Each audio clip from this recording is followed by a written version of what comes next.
Goodnow, revolutionaries, and welcome to the Rise Up Morning Show. Today is Wednesday, Web3 101 Wednesday, October 29th. And if you've got a crypto question, if you've got something you want to understand a little better, you don't know who to ask, you're in the right place. This is your place for helpful news, commentary, answers to your crypto questions, and so much more. The only thing missing, we often say, is you. Alex, how was flying the show yesterday with Tori? I got to listen to the episode and I really, really enjoyed it. Yeah, it was great. Tori was awesome. It was really nice to get to sit down and just kind of chill and talk to people. And we got to talk through a bunch of topics and things that I enjoy yapping about. What are we all doing here? What's the point of all this? All that good stuff. It was fun. It was a good show. Actually, it was funny. I was sitting here thinking like, okay, it's got to be like around, 9, 5 after or so. It's time to start thinking about winding down. And it was 9:30. I was like, oh, damn. So it flew right by. Yeah. And I really enjoyed hearing you complain about the weird things kids do. It's so funny to me how like trends evolve over time. And it also was a really good conversation about personal financial sovereignty, which hearing Tori talk about it, because I've had a lot of conversations with Tori and I know that she comes at it from a really interesting perspective. You come at it from a really interesting perspective. If you guys didn't listen to the episode, then it's available for you. I recommend checking it out on YouTube or your favorite podcast platform because you get to know Alex and Tori a little bit better. And we are so grateful for Tori. I can't even tell you how glad I am she's here. I heard you talking about the POAP too. I am cooking a POAP for our 400th episode, which will be Tuesday, on which we will have our friends at Unlock Protocol joining us. Unlock Protocol, we've talked about them on the show before, makes it easy for groups like ours, for companies like yours, to start tokenizing important aspects of their operations, their community. And so we're going to get into that with them. But Alex, Tori aside, it's halfway through the week. Are you feeling good? Are you seeing the questions roll in? This phone, I don't know what it is about my eyes. I am having a hard time seeing things. And I hope it's just temporary. But what do we got in the comments here? Seeing a couple good things there we are. Seeing a few things we could get started with. I did just want to highlight, just because it blows my mind, that this is episode 397. We are 3 morning shows away from the big 400, which is crazy. Because when Isabel was on from POAP, what was that, last week? Yeah. I remember opening, my collection of POAPs and seeing the 300th episode POAP, the 200th episode POAP, and just I remember minting those. I remember making the little mid-journey thingy for it and thinking like, man, time flies, and now here we are at 4. That's crazy, dude. It's so crazy. It's so wild how quickly it goes. And honestly, we've done more than that. I think that's just since that's since we started counting officially on the big screen. But After Dark is 52 now. Market Watch the other day, I was uploading Will and Doug, and I was seeing like, oh my gosh, we're almost at 20 episodes. You know what I mean? It's just chugging along. And shout out to Will Watson, who I see in the comments. He said, I thought Evan was wearing a costume at first. Tomorrow is our costume day. As Alex remarked the other day, my wardrobe is just costumes. So I'm going to put on a special costume tomorrow. I can't wait to see what Will and Alex wear. If you want to share your Halloween shenaniganery with us, then jump into the Rise Up community. I'm talking about community.rumshq.com. It's a great place to post a crypto question, a Halloween picture. The only thing missing is you. Good to see you, Will. So what question are you chasing down a rabbit hole for me today, Alex? Well, there's a few. So first of all, one quick thing, just because I talked about this yesterday, but Evan, you and I haven't gotten to talk about it. I do like a morning brief prompt on all my LLMs now. Hit every single one of them just with morning brief and just see what it does. And I gotta say, I'm annoyed that I'm gonna have to give him brownie points for this one, but Will is right. Copilot is my favorite. Wow, really? Yep. Dang. But you know what? Honestly, that made me think. I was like, this is so cool that my favorite or the best at something changes on an almost monthly basis. Like these things are just rapidly improving and kind of leapfrogging each other to get to certain places and integrate certain things and stuff. And I'm pretty jazzed about it, including that I don't know how to do this. Maybe we could figure out. There's a thing. There's like a new overlay for StreamYard with comments. You can, I think, just like direct feed all of the comments straight onto the thing and like a bunch of different layouts. And Wow. everyone's adding features.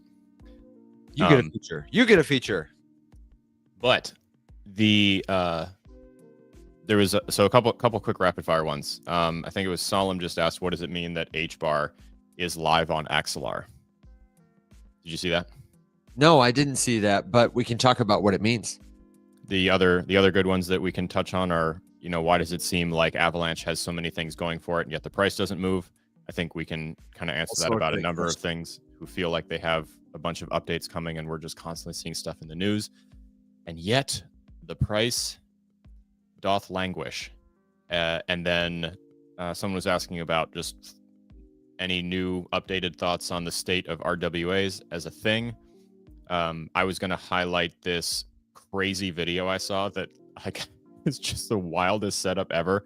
It was like the money powerhouses of the world around this crazy table, but like in like a sports arena setting with this audience around them, and they're just like talking, and like Jamie Dimon is there, and as he was labeled, Lawrence Fink is there, and they're just like talking about, dude, it was just a blockchain. Like the clip that I saw, I'm sure they talked about other things, but everyone was just bullish on stablecoins and all of them using blockchain to facilitate better transactions. The vibe I got was like private stuff, permission stuff. Yeah. Sorry, not private as in we're not telling you, but private as in permissioned, not necessarily that they're going to like put everything they have on open Ethereum or anything like that. Right. But you got to use a credential on our network and our system. Who are you, pal? Who goes there? Exactly. Which, I mean, to be fair, would never have figured otherwise. No, and actually, I think that's a really good transition to sort of answer this question with like one catch-all thing. There are many questions people ask about, like, is this piece of news relevant to the price of my favorite cryptocurrency? It's hard to tell what's going to create like a pump or a dump or cause the price to move, because sometimes it just seems to move for no reason. We had a lot of folks asking the other day in our community about virtuals. What the heck happened to virtuals? And it seemed to me like people were just catching on about X402, a standard that Coinbase wrote for agents to be able to process payments independently or with your help using crypto rails.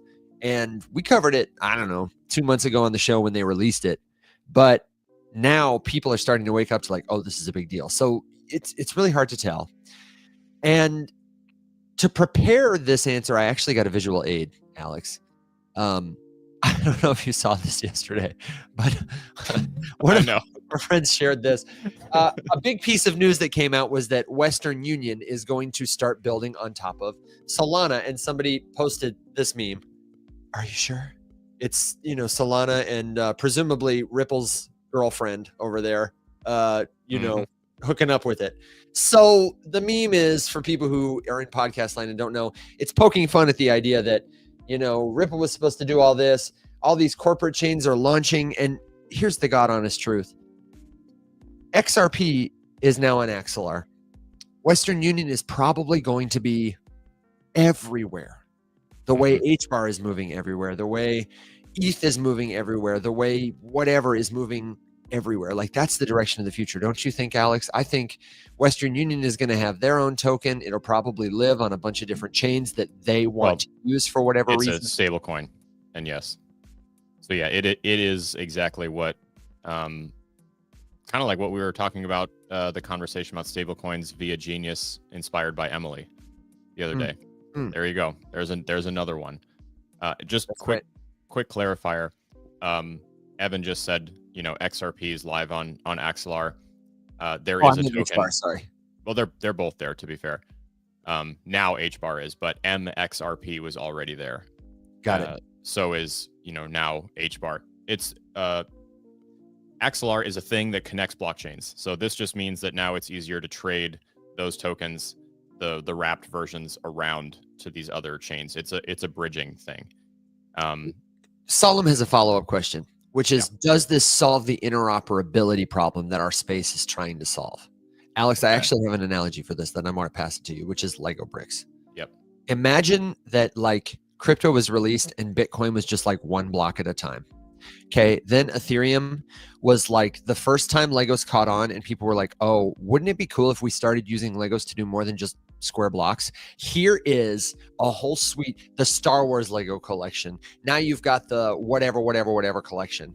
And then sometimes they do crossovers. We are sort of at the point where like Ethereum is the Star Wars of Legos.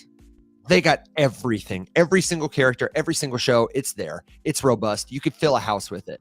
And now we've got all these other chains that have come out like, well, what about us? We want, like this kind of Lego and this kind of Lego. And now they're all starting to cross over. And they're even building like new kinds of blocks. That's kind of the place we are for each of these blockchains. So when HBAR goes live on Axelar, or when Ondo goes live on Peak or whatever, like, yes, it is interoperability, but it's like one brick at a time. One brick at a time. That's my Lego analogy. Yeah, I mean, HBAR is not EVM compatible. Axelar allows it to be, or allows a version of it to be. I don't think that's true. HBAR is. What did I say? No. HBAR is EVM. It's an EVM thing. Maybe their integration with Axelar does something new to them, or maybe they're using like creating an oracle or whatever. But this is my whole life has been a lie face. It's okay. HBAR is EVM compatible. And that's one of the reasons I made this video. The reason I know this, confusing it with something.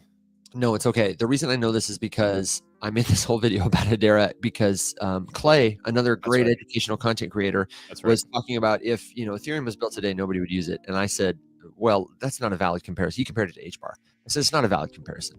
We can't go back and rewrite history. And also, everything HBAR does is made possible by ETH because it's EVM compatible.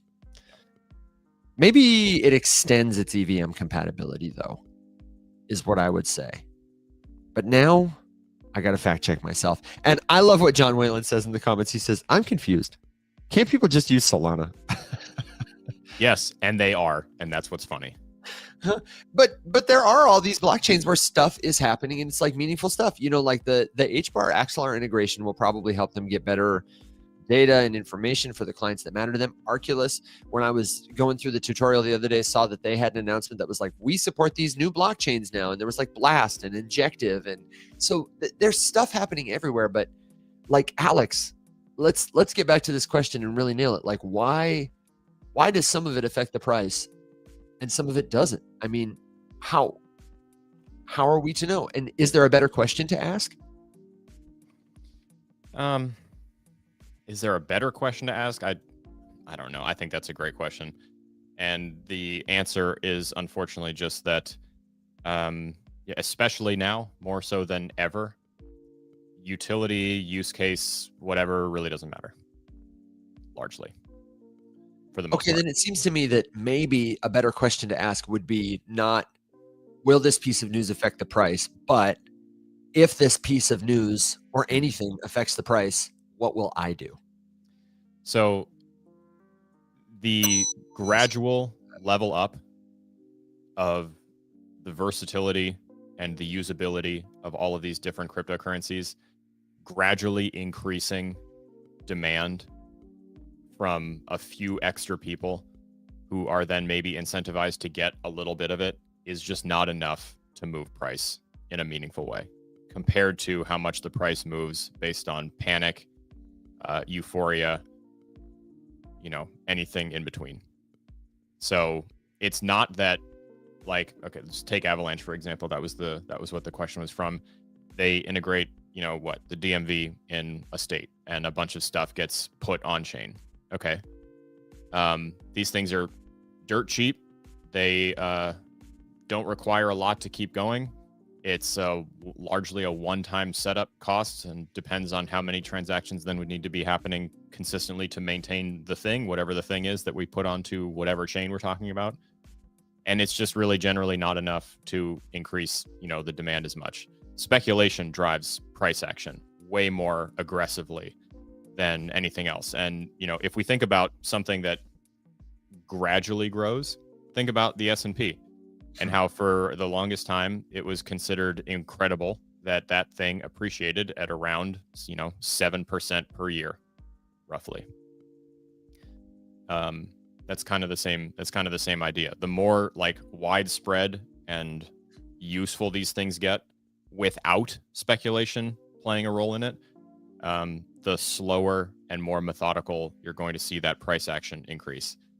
On top of that, there are certain things happening at the same time that really just demolish any potential price action even slightly that could come from a usability upgrade. And by that, I just mean the panic in the overall market because of how ridiculously chaotic and uncertain everything is at this point.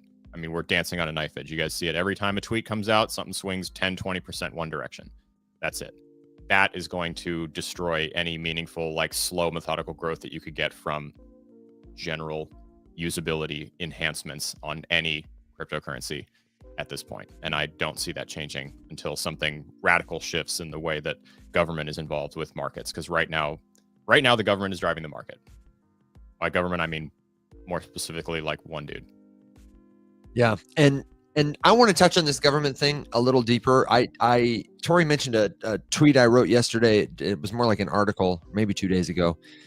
And I've been talking a lot. We haven't talked much about it, Alex. We talk about it ongoingly all the time, about the influence of the direction of this development. But first, I have to take a quick pause to say to Bearded in the comments who wants to know, sorry if you already mentioned it, but did Will find an airport POAP? And Will said, I did not, but also wasn't looking. It's too early and I'm in the air now. So Will, if you come back through Atlanta, man, you got to get that POAP. Don't forget the great airport POAP rally. Now in 23 ? Fact check yourself, brother. Cities, you can claim a fun, free, precious digital collectible. A POAP. Got to get them all. Will, fly safe. Don't fly and stream. Drive.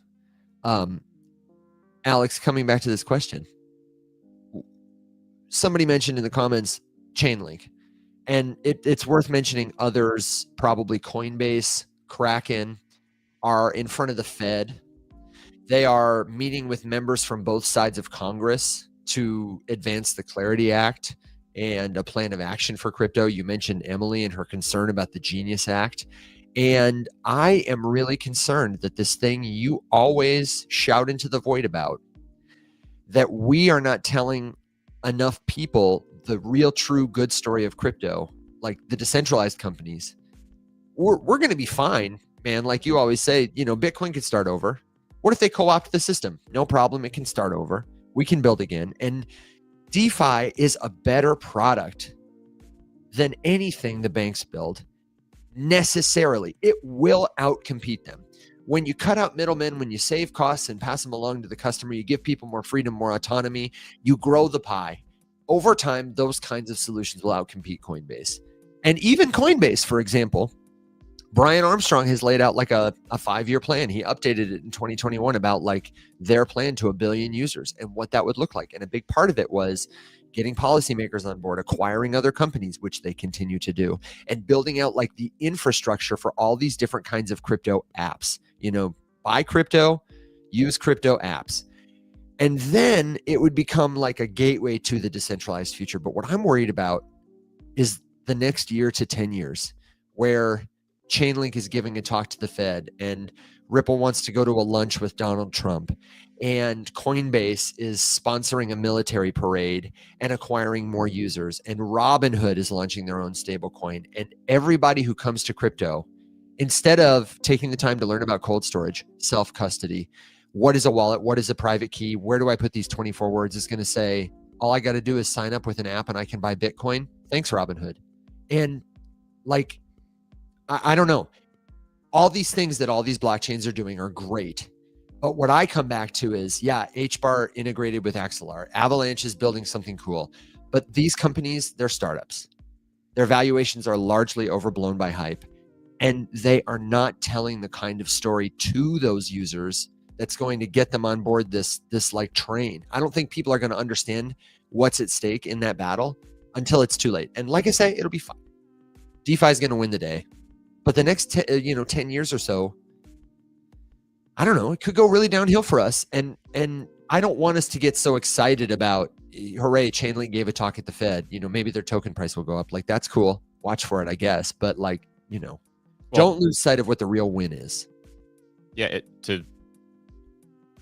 it's important to remember that if the thing we are getting really excited about is large companies becoming larger, I really do hate to break it to everybody, but companies, corporations in general, didn't just wake up one day, see the Web3 ethos on the wall and think, you're right, I should be doing more profit sharing with all of the people who make my business possible.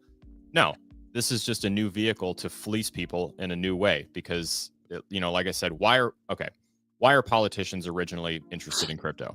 Why did we originally see crypto get pulled into politics? One, it was a really easy to manipulate voter base because all you had to do is give them some attention and all of a sudden everybody was all over it because no one ever paid attention before. It was validating and it felt great. So you're going to vote that way. And then second, because even if you're having a hard time sourcing donations or contributions, you can make someone believe that they also stand to get rich and then they will pay you more than they ever would have because they believe it's an investment. That's the main crux of the problem here. And so corporations getting involved with crypto is not necessarily good. And by not necessarily, I mean, it's not good because even if it drives separate speculation to other things in the meantime, the way that they will inevitably get involved is not to make you all rich. It's not to pay us.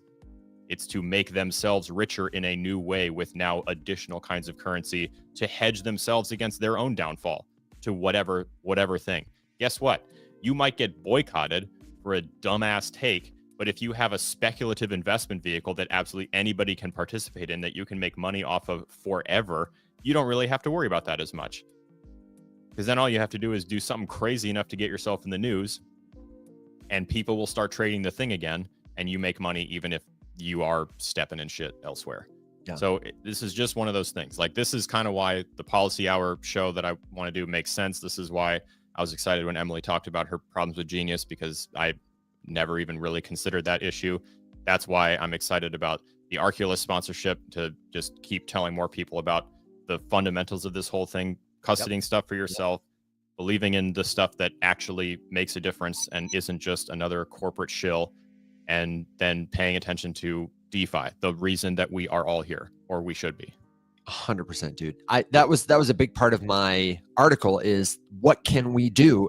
We have to support the companies, the creators who are telling a better story. Every single inbox request we get, and we get a lot of them, where somebody is like trying to sell you a crappy product that's not going to position those values and ideals at the front, that's not going to tell a story that we think will resonate with people. We're like, nope. If you think Alex is salty on the Rise Up Morning Show, you should see how he just looks the other way when somebody slides into his inbox with a garbage proposal for don't disclose, here's the talking points. My favorite opener is something like, hey, I'm not sure if my last email got through. It did. How does it find me? I hope this finds you well. It finds me irritated as usual. Couple things. One, rapid fire. Evan, we were both right. About about the EVM thing. Hit me with this. Yes. Okay, so I looked it up because I just sort of assumed that I messed that up. But to be fair, we were both kind of right. I was right in a more annoying way, and Evan is largely the correct one, the way that everyone else is thinking about it. So Hedera supports smart contracts written in Solidity, meaning that same language used for Ethereum can be used for Hedera, and developers can deploy things in and around, that make it easier for it to play nicely with things like MetaMask, or it's technically built on, never even heard of this, Besu, BESU, EVM. You familiar with that? Nope. Nope. Oh, there you go.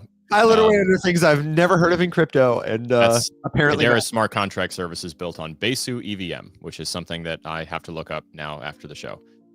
The nuance to it is that Hedera's EVM is not native to its own consensus layer, and this Axelar integration just expands the reach, expands the usability to more areas of the EVM ecosystem in general, instead of just at the smart contract layer. It just kind of deepens it a bit. Got it. It's real nerdy. It's a good one to chase down the rabbit hole if you feel like geeking out about something. Okay, so I just had this chuckle in my head because I love how seamless our kind of workflow has become. We get a question, you're reading the chat, I'm reading the chat, one of us is giving an answer, we're kind of back and forth, and you've been probably letting that cook for a minute, looking this up off screen and getting the truth for us. And instead of imagining the simple but true solution that probably you've got a great thread that chased down a source or two and summarized it for you, I'd like to imagine that Will is not in fact in the air today, but that maybe he's just, you've trapped him under your desk and you kick him a couple of times and you've typed out to him like, find this for me, and he's just like handing you a little report. I actually would love to see that, like a hand coming up from the bottom of the screen, just like with a piece of paper in it, like here you go kind of thing, reading the news. Can we get that? And then, thank you so much. It's true. Now, speaking of our wonderful partners, that is our criteria, is we want people who are telling a better story that will resonate with tons of people. And this is coming back to like answer the question, but I got to give the commercial first because I've been drinking. I've replaced my mug for the moment with the Arculus mug. I need to tell you, if you don't already know, that our content is powered by partners like Arculus, the official cold wallet sponsor of the Rise Up Morning Show.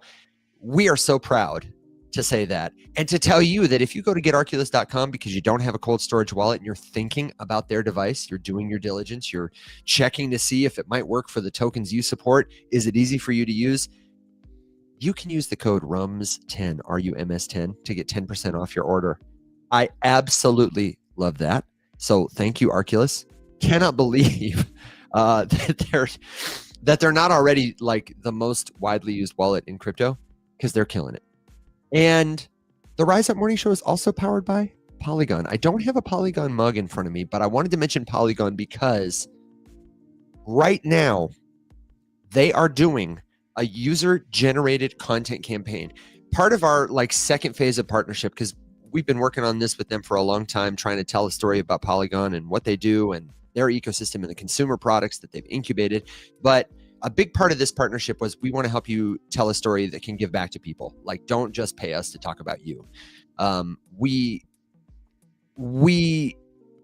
figured out with Rudo how we could be part of this campaign, that you can create content about them using the hashtags UGC for user-generated content and hashtag Polygon.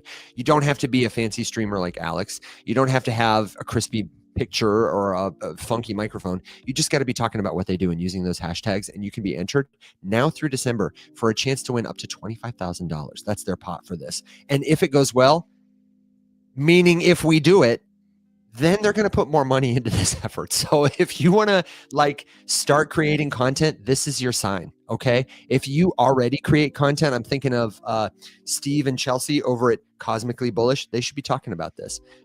Jay Heat in the audience, you should be talking about it. Joe, Mama Joe, our very good friend, should be.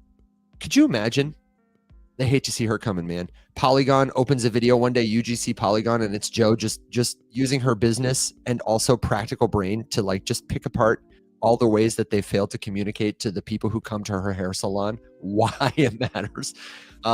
They value that. And then finally, I do want to say a shout out to our friend, the White Whale. I'm not going to play the White Whale bumper today, but if you are somebody who like wants to understand what moves markets, they do chart content, different kinds of alpha, always mindset stuff. I heard you say that on the show yesterday, that mindset is kind of a cringy thing, but like a little bit, it's trite, but it's true. It really can help you, and that is a voice that talks about it helpfully. The White Whale V2 on TikTok and Twitter, and we've got even more like cool partnership announcements coming up tomorrow. It's just going to have to be It's going to have to be, I'm going to read a list of partners and say like, the Rise Up Morning Show is powered by, and powered by, and powered by, and powered by, and then we'll give them all a round of applause or something. You know, when your teacher said you give one clap and then everybody claps at the end.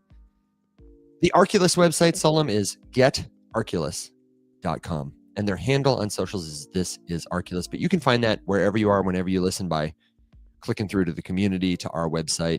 We need to update the links on the website with all the sponsors. Yeah.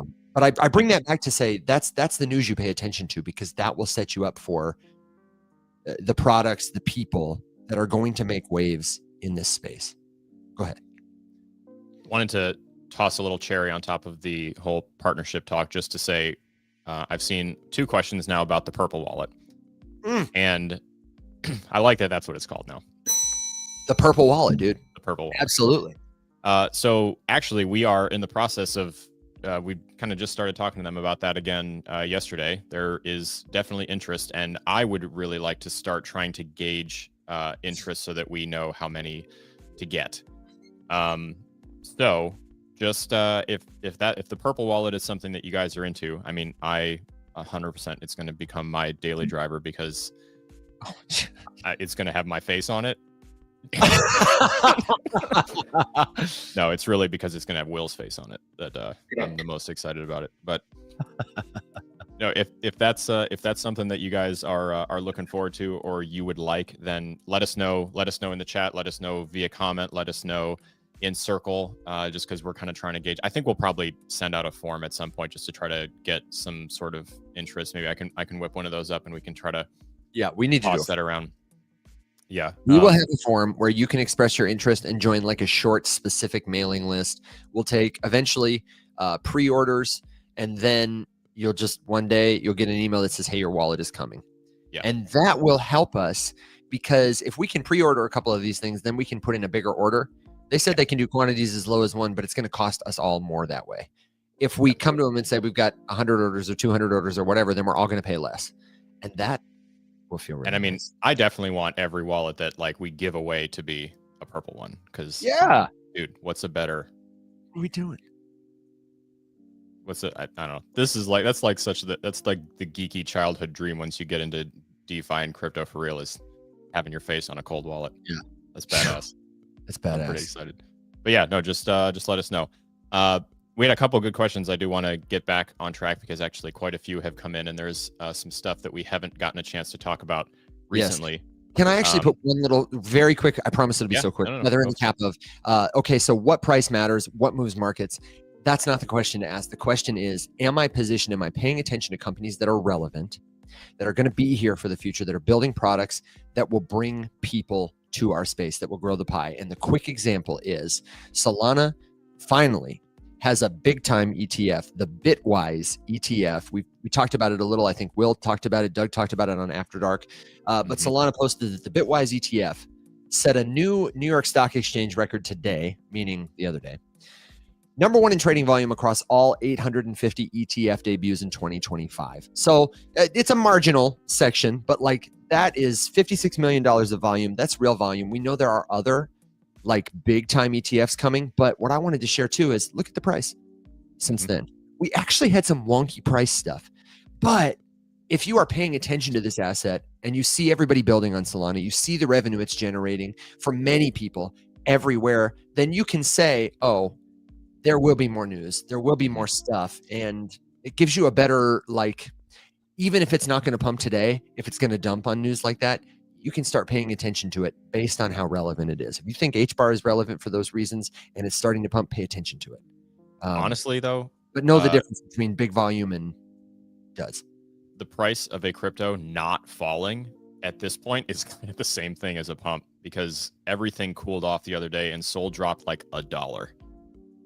And I mean, we know during the last, I don't know how many weeks, that it's kind of been a little sketchy out there, especially post October 10th.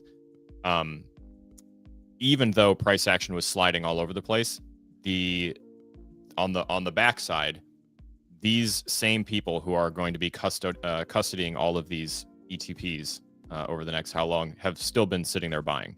They're buying everyone else's panic. So, you know, it's kind of leveling itself out there. Okay, continue on rapid fire questions, and then come to me for final thoughts in 15 minutes because I got to go back, literally chase a cat and take him to a clinic. It's okay. This is becoming Evan's entire life. Are these cats?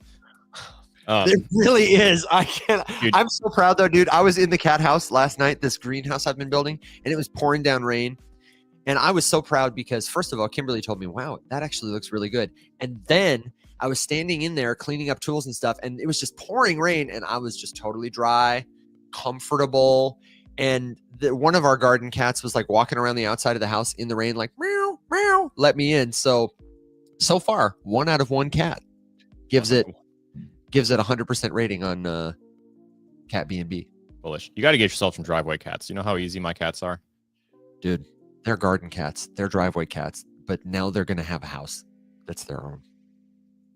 Just saying. I see mine a couple times a day. They come for food, then they leave. Although now it's getting cold outside, so they sleep on the couch all day. Oh. Okay. So back to questions, then you can go do cat stuff. So there was a question about, what do we think about the market structure bill, which you guys might know by a different name, the Clarity Act, because nothing says make this stuff all clear like changing its name sneakily in the dead of night and then continuing on. It's just stalled.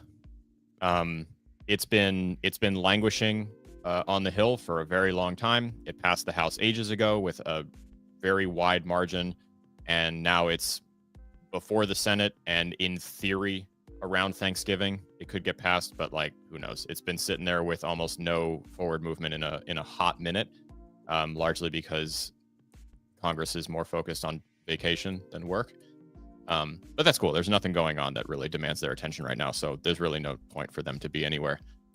But no, it's honestly really it's kind of about the same. Nothing has really changed with Clarity, now market structure. Some amendments kicked around, not really anything with any serious support. I don't know. It's just one of those things. I have a longer video.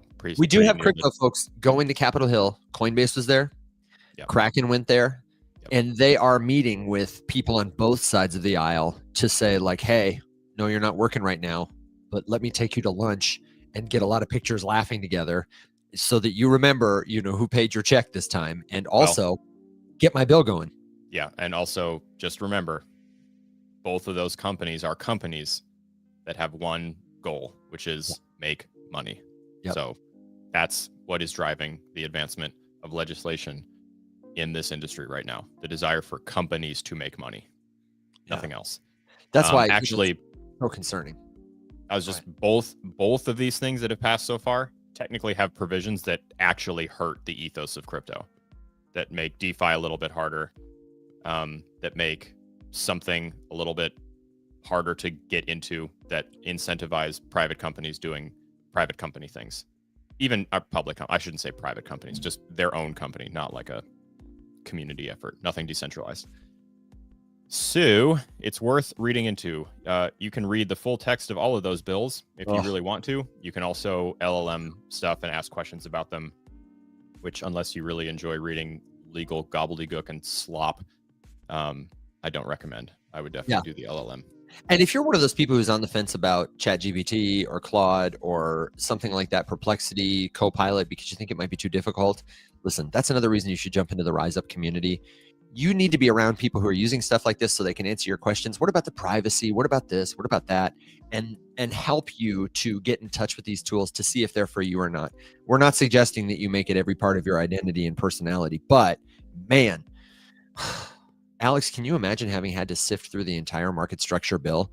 Or even, I heard somebody talking about content in the future. They were talking about Sora, the video generator, and saying, won't it be cool, Alex, when you can take the latest episode of Diary of a CEO, Stephen Bartlett's podcast, and send it to Sora and say, hey, can you generate a 10-minute version of this for me? And it'll be Stephen saying what Stephen said over 3 hours, but in 10 minutes. And over time, according to how it knows you like it, or, how you want it, which parts matter to you or whatever. You'd be able to talk to Stephen. You know what I mean? Like it'll be crazy, man. So you got to play with it. Wild. Yeah, it's a skill. It's a skill worth learning. The best quote that I've ever seen to describe the whole thing is that AI is not going to replace people. People who can use AI effectively are going to replace people who can't. Yeah. And probably at a larger scale than one-to-one. So moving on, there was another question just about kind of on the same ETF category, asking about a VeChain ETF specifically, but I think that we could kind of touch on that briefly just to sort of talk about all altcoin ETFs in general. So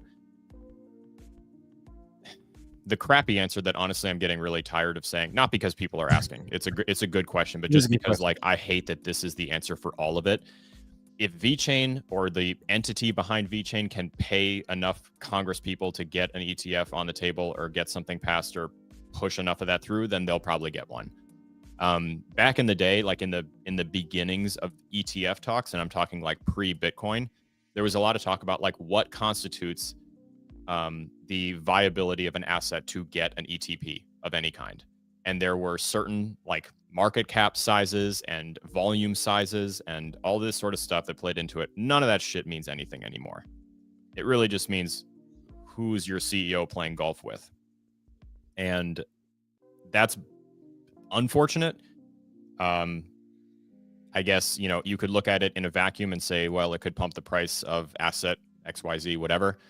But, you know, in general, it doesn't really mean anything. I wouldn't necessarily be like sitting here waiting for a VeChain specific ETF, a Hedera specific ETF, you know, some insert random altcoin here ETF, just because, you know, on one hand, it's nice. They open up the ability for more people to invest in ways that are safe and comfortable for them than were before. If you just had to, you know, go buy token XYZ, whatever, on a DEX or a centralized exchange or something like that.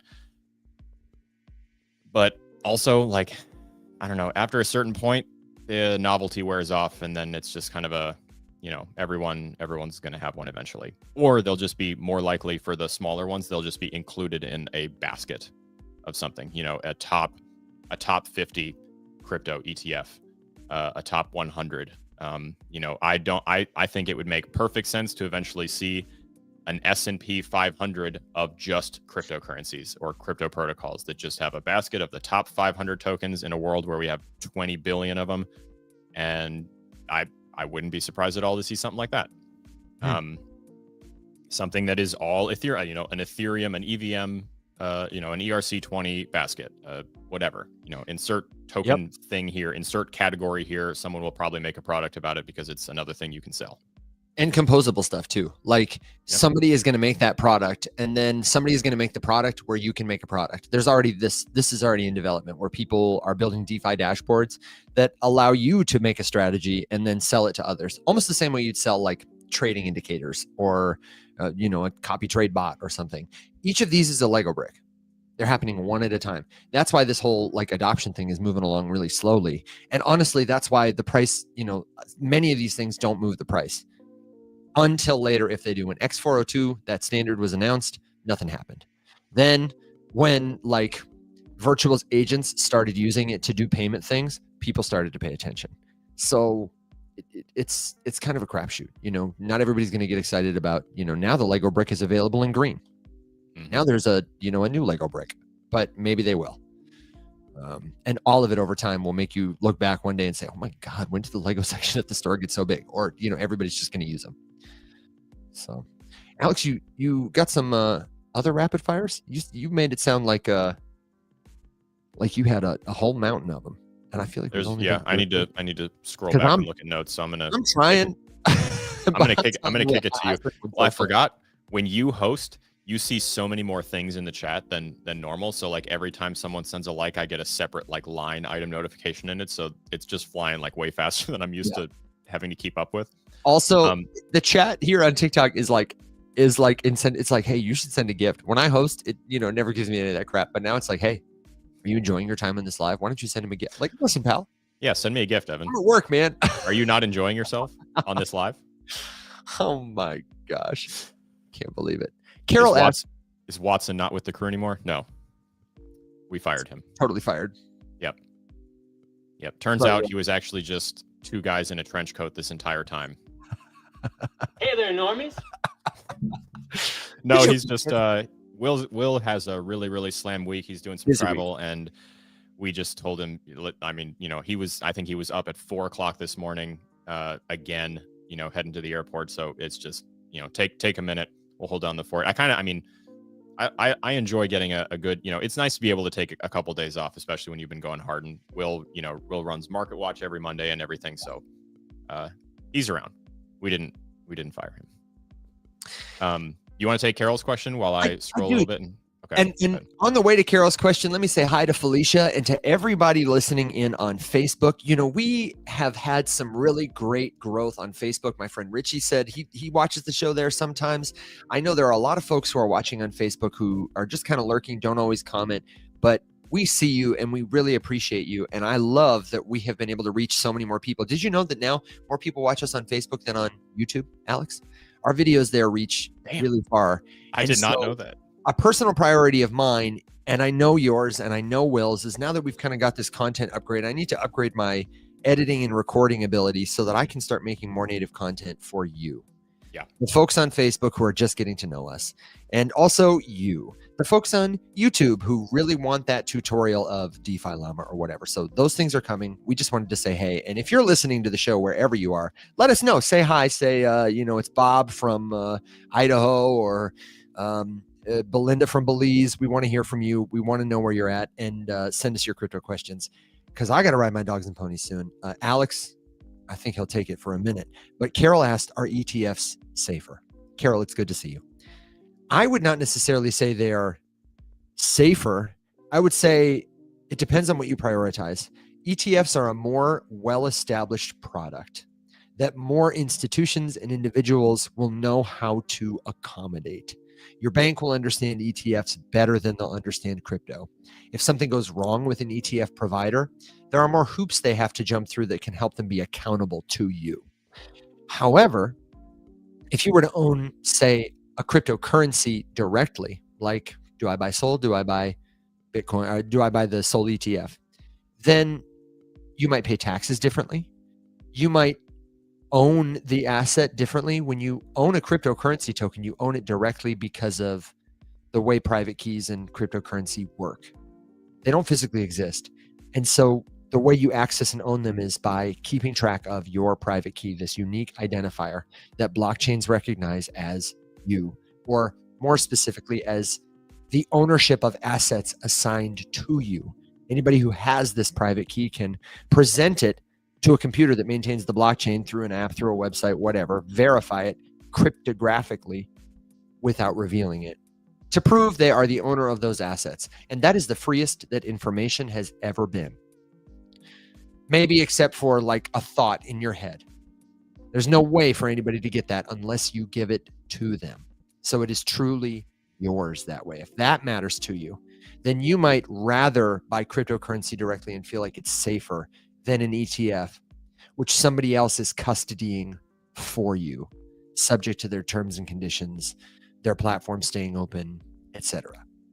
I hope that answers your question, Carol. And I don't think there's any right or wrong answer to that question, or many questions, just which is the best for you. What do we got, Alex? All right. So I got 3 good ones that we can hit. Ooh. And that should... You might have 4. Do you have Edwin's question about rebalancing? Yes. Okay, good. That's a good one too.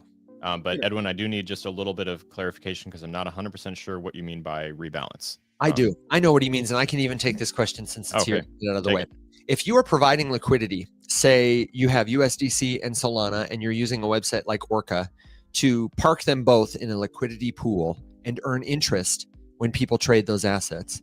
And also for my 101 people, this is a little like 301. So if this is beyond your head, just sit and write down your questions, write down the terms and definitions. We'll come back to this.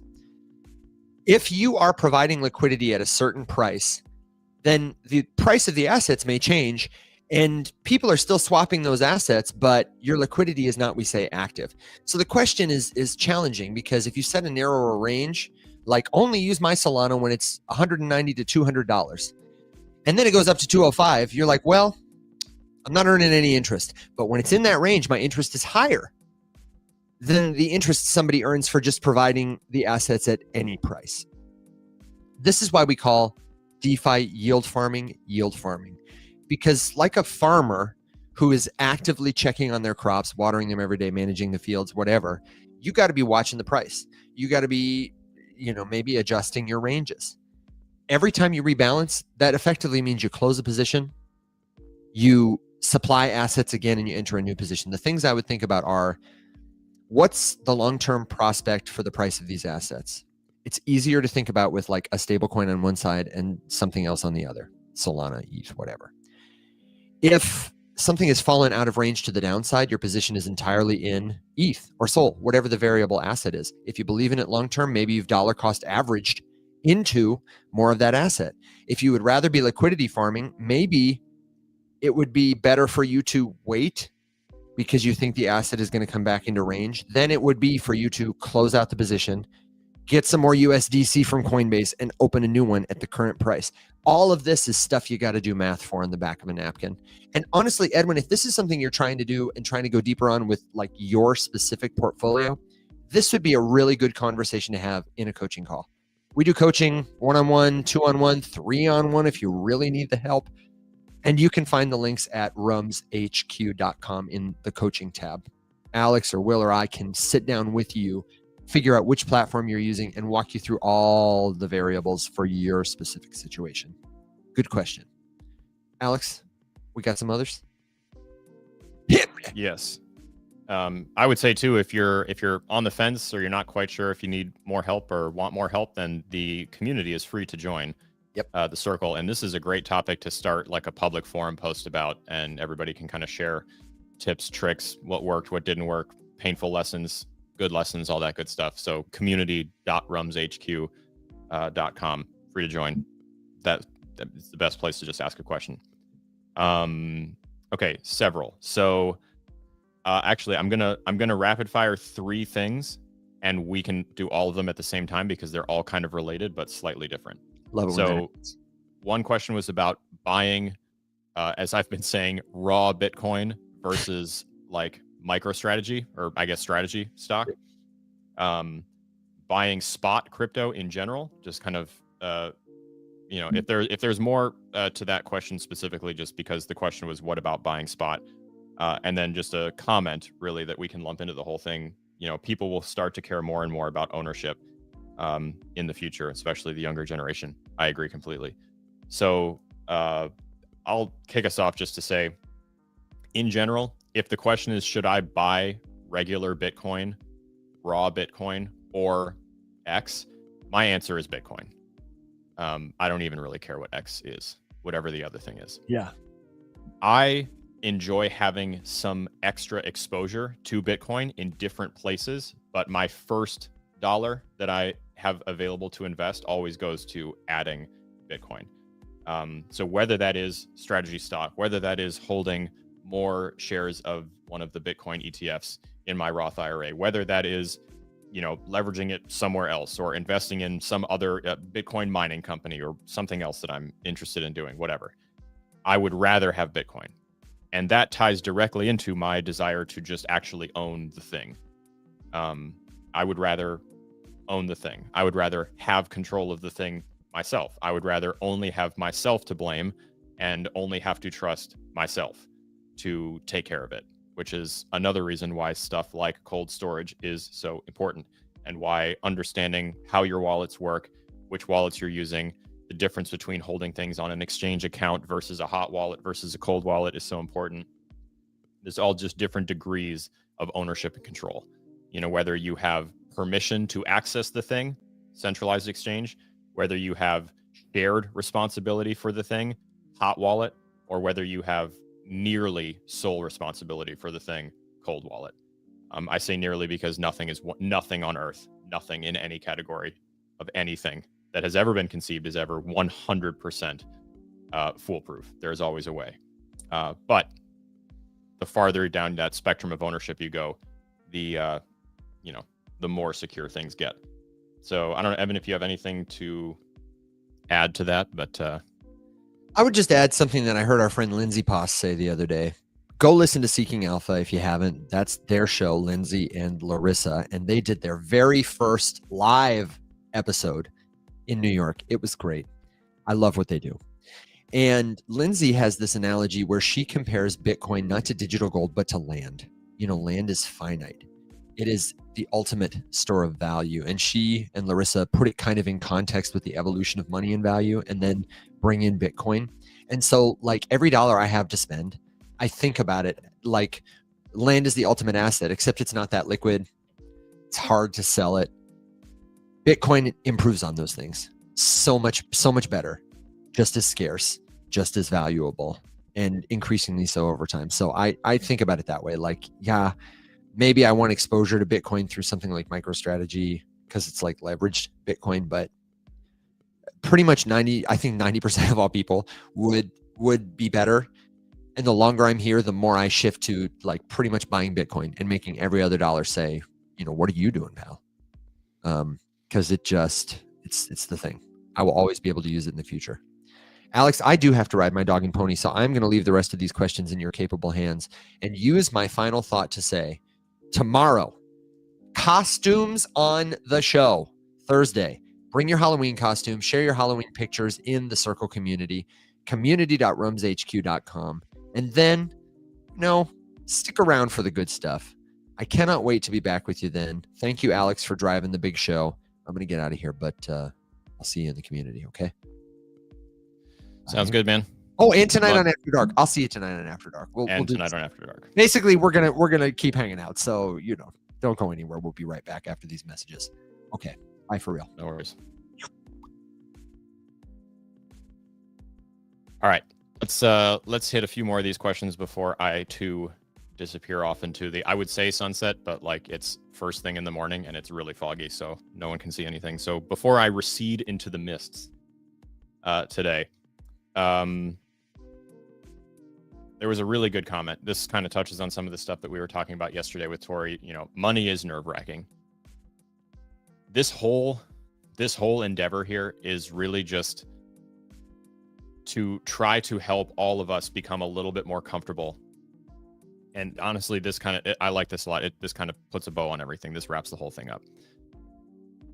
Running a show like this, participating in a community like this one, the end goal is really just to become more comfortable and confident with all of this stuff, because it's intentionally convoluted and complex. Honestly, largely just to prevent more people from doing it, because where's the fun in that? If you can't gatekeep everyone out of something and keep all of the wins for yourself, then why not? So I appreciate everyone for hanging out. I appreciate everybody for asking questions. And, don't ever feel bad about being like overwhelmed or thinking it's confusing or thinking it's complex and convoluted, because I feel that, Evan feels that, Will feels that. There is so much here. Every question begets 15 more questions, begets 15 more rabbit holes that you can chase something down. And every single one of those rabbit holes has 5,000 tunnels that splinter off of it and go 100 different directions. It's literally never ending. So don't feel bad. I always say you're in the right place. Don't feel bad that you don't know everything. Don't feel bad that you haven't figured all of it out by today. Just keep asking questions, keep reading something, make it a goal to learn one new thing about it every single day. And there you go. Okay, moving on. So there was a question about wallets having more than one. So I think the question was specifically about cold wallets, but I'll expand a little bit just to talk about hot wallets and cold wallets at the same time. I have several. As far as cold wallets go, I really do just have one that I use routinely and regularly for kind of the bulk of my savings, really just because I don't see the point in having more than one. I could understand, wanting to protect assets by fragmenting stores into different wallets protected by different seed phrases. I think that makes perfect sense. And if that makes you feel better, I would say have at it. Certainly not necessary, but it is another thing that you can do to add more security to your situation. If you only have to worry about keeping one seed phrase safe, maybe that's easier for you to manage, but it's also only one seed phrase that someone would have to get out of you. If there's 5, then that's even harder. Just know that all of the layers that you add more things that you then have to do. So, one of the things that keeps people out of participating in all this stuff is the complexity. Like I said, in that, the experience of retrieving your money. Let's say you're holding stuff in cold storage. It's not quite as easy as just, you know, tapping one little thing and typing in a PIN number and, you know, sending it. There are some more layers to it by design. There have to be, because you are in charge of custodying all of your stuff. I wouldn't want it to be super easy. I would rather jump through a couple extra hoops and make it way easier for someone to steal from me personally. So more than one wallet, it's totally up to you. Not necessary, but if it makes you feel better, then I would say do it. I would say do whatever makes you feel better.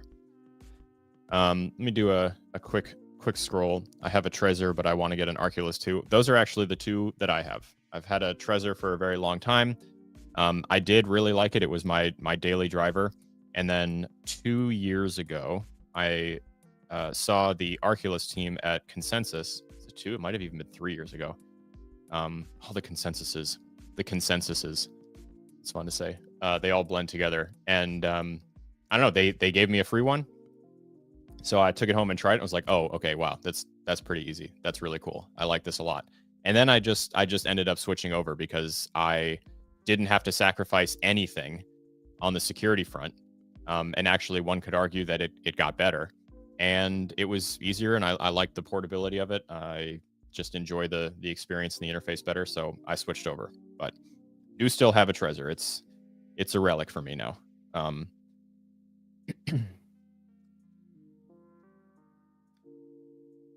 Overwhelmed for years. Still bought Bitcoin, just sat on it. Yep. I honestly, this is one of those things. I don't necessarily think that this is like sage advice, but I would say that if you feel like you're not quite an expert in something, that's okay. You know, I hold Bitcoin, and there's definitely more that I could learn about it. So I wouldn't let, you know, the intimidation of like not being an expert keep you away from something. It's more about like feeling confident in the thing you're doing. So if I'm about to do a thing like buy crypto and I can't articulate any reasons why I want it other than someone told me to, then I'm not going to do it. But if I just feel like I'm still not an expert and I still have something to learn, then, you know, I'm much more likely to get started. Basically, the threshold for myself is I just want to be able to articulate at least 2 or 3 reasons why this feels like a good move for me. More so than just so-and-so on the internet told me to. So I always like to say, you know, if I put something on your radar, don't just buy whatever it is because I said so, because Evan said so, because Will said so. Let that be a good jumping off point. Let that be an inspiration to learn something new. Because that's where the conviction comes from. Was it Evan and I've heard the white whale say the same thing. You know, conviction doesn't mean anything if you have to borrow it from somebody. So I really like that. You talk about the Solana ETF. Absolutely, we can touch on that again. Let's do a quick little scroll.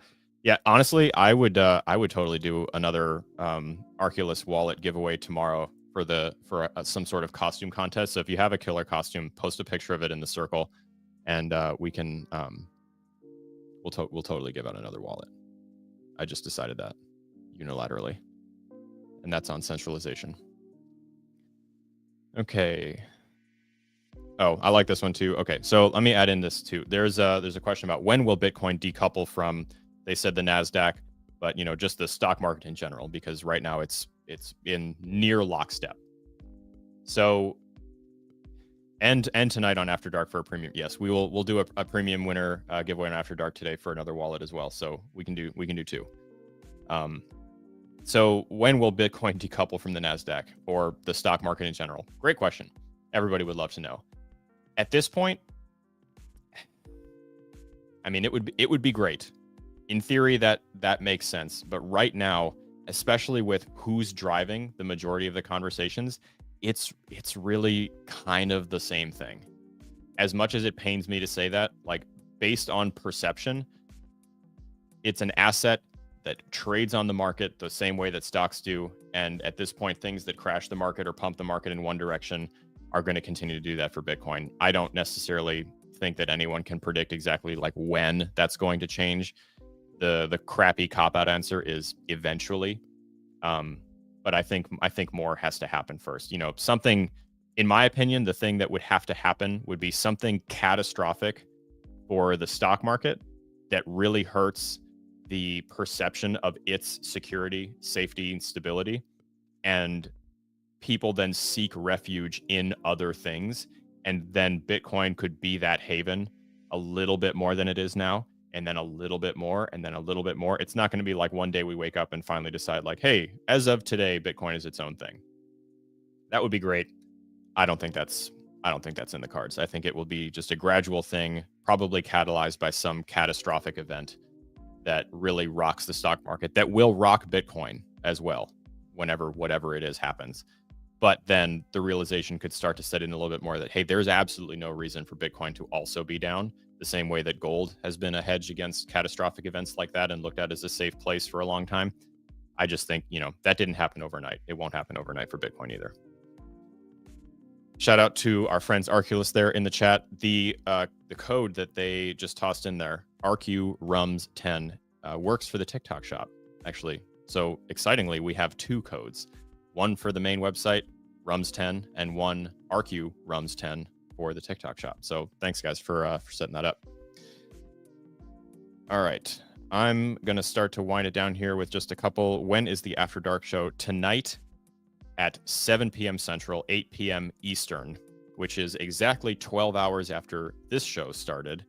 10 hours and 45 minutes from right now, we will be back right here hosting again, although it'll probably be on Evan's profile tonight. We'll see, but we'll all be back doing more stuff. I would actually really like to, I don't think we have anything special planned, so I'd really like to do some altcoin reviews tonight. So if you have a specific one that you would like put on the docket, toss it in Circle. I'll pull some suggestions from there first. Otherwise, just come hang out tonight in 10 hours and 44 minutes, and we can talk about it. All right. If you have any last minute questions, please toss them in. Otherwise, please feel free to put them in Circle, and I'll be hanging out in there a lot today. I've got plenty of time. What is the Circle? Great question. Thank you for the excuse to plug it one more time as we wind down. Circle is kind of like an alternative to Discord. We used to run our community in Discord, but it's just really not safe. We were seeing people get scammed over there. It was really easy for people to prey on Discord server members.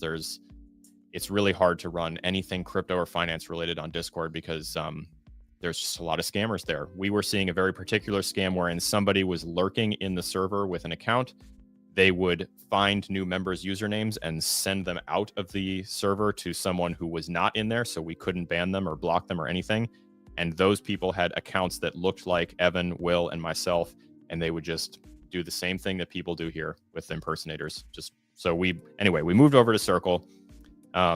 We set up a community over there. It functions very similarly. It looks like a similar interface, a little bit cleaner, a little bit simpler, and you can join it completely for free at community.rumshq.com, and we would love to have you. I always say the show lives 24/7 there, so if you didn't get a chance to ask a question here, you can always ask one over there. There's a free general chat. There's a free public forum. You can start a post, get input and comments and questions from everybody. And actually, today, I just started a new free forum post that has a link to my currently deployed demo of Blockchain Basecamp, which I just updated last night. So if you would be so kind, you could take a quick look at that and tell me what you think about it. The good, the bad, and the ugly. I need to hear all of the feedback. There is also a mobile app for Circle. Thank you. It's me, 23, for reminding me. There is a mobile app and a desktop app and a website. Same whole thing. Like I said, if you can use Discord, you can use Circle. Do you think ETH is a long-term play like Bitcoin? In general, yeah, but with a little bit, it's in my head, it's kind of the junior. Not to say that I think that Ethereum's future is up in question. It's just that, Bitcoin really doesn't have any competition. Ethereum does. And there's no guarantee that it will be, the king forever. It certainly is now, but nothing at all says it will be forever. At this point, we are just consistently seeing the biggest players choosing to build stuff there. Although you start to see a little bit of a crack in that armor, a tiny little bit, just because announcements like the Western Union announcement, right? They're, launching their thing exclusively on Solana. Now, of course, I have my own feelings about Western Union. They're one of my favorite things to talk shit about because gross. But it makes sense, So we're starting to see a little bit more of that, exclusive attention go towards Solana, which is why I say ETH is a little bit less of a sure thing than Bitcoin. But at this point, still the king. Way more TVL than everything. Honestly, more TVL than everything else combined. I mean, more stuff is built there, more money lives there, more money moves there. It's just one of those things. But I would honestly at this point put Solana in a close third. Just because. Would I continue to hold ETH through the bear market? Yes. I'm not in a hurry to get rid of all of it. I will always have at least some exposure to it unless I have a really good reason to not anymore. And at this point, I have no good reasons not to. So yeah, I definitely take profits on everything. I don't hold anything except Bitcoin absolutely 100%. But yeah, I would not be upset about having and continuing to have exposure to ETH through a bear market, if we see a traditional bear market again. All right. I'm going to do one quick last scroll here and then wind it down, see you guys in circle, and then, of course, see you guys again tonight. When is the DeFi Llama class? I would love to do a specific one based on that. I think we're going to be able to run a really good walkthrough when we host them on the show soon. I was really excited to finally get a meeting with them and get to talk a little bit to their team about it. They've expressed interest in coming on the show and talking about it, so we could definitely do some extra tutorials and get some pro tips from them. They said they would hook me up and let me create my own dashboard, so we could do that too. But other than that, I have every intention of just continuing to use them and reference it on the show. And when there's a good way that we can demonstrate how to use the platform to find information XYZ, we will continue to do that. Who uses Western Union? A tremendous number of people use it because it is one of the only options for a lot of people who send remittance payments internationally. And crypto changes that, crypto fixes that, and they know that. The comparison that I have actually run many times in the past is to compare the cost and the time to send money via Western Union compared to a bunch of other top blockchains, and it's not even close. Like orders of magnitude cheaper and faster on chain. So it makes perfect sense that Western Union doesn't want to get absolutely hosed by that eventually. It makes sense for them to integrate it. This is kind of one of those examples where the competing product, in this case, blockchain, is so exponentially better that you kind of have no choice but to get on the bandwagon or fall by the wayside. They make a lot of money every year from transaction fees. But I mean, why would you send money on traditional Western Union for many, many, many dollars and a percentage of your overall cost when you could send it on Sol or Base or ETH or anything for cheaper? Even Ethereum is cheaper, to put that in perspective. All right. I appreciate everybody for hanging out. Thank you guys for all of the great questions. I look forward to seeing all of you back here tonight. Same place, different time, in 10 hours and 38 minutes. We'll be back here taking your questions. Like I said, if you have an altcoin that you would like to get reviewed, I would love to do at least a few of those. So toss them into Circle. I'll put them on a list. And thanks again to our friends and partners over at Arculus, to our friends and partners at Polygon. I'm excited to continue on the grand reveal tour for the rest of this week and into next week. If you guys have any questions, I'll say this too, just because I've given the plug several times. If you guys have any questions about like how sponsorships work with us, what our criteria are, what it means in terms of bias, in terms of messaging, in terms of, any comments, questions, concerns about sponsorships in general. I know it's a touchy subject in the world of crypto. Please don't think you're not going to get like in trouble and no one's going to give you any shade for expressing a concern or a hesitation about that. Honestly, I love the opportunity to talk about it. I think bad sponsorships are a plague in crypto and one of the things keeping us in the dark ages. So please feel free to ask, literally whatever you want about sponsorships. I would like to make a few like specific videos about it. But I'm always happy to give extra disclaimers, extra disclosures, all that good stuff. So just let me know. With that, it's time for me to, like I said, recede into the mist. I don't have a soundboard for receding into the mist, but I do have this one random button labeled scary. I have no idea what it sounds like, so we're going to play that and hope that it's not weird. I dig it. Apparently that's the sound of me receding into the mist. So thank you guys for hanging out. I appreciate every single one of you. I will see you in the circle, community.rumshq.com. And I look forward to seeing all of you guys tonight. So with that, farewell.